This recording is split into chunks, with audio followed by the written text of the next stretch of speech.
I am not Francis Kimani Mungai alias Kimani Mungai.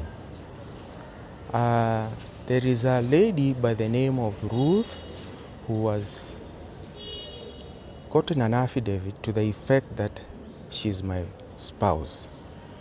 So to the effect that she's even got another affidavit that she's the administrator of my estate. I want to make this matter very clear, and it seems here the intent is to be fraudulent. I'm alive. She's even been able to get a certificate of death.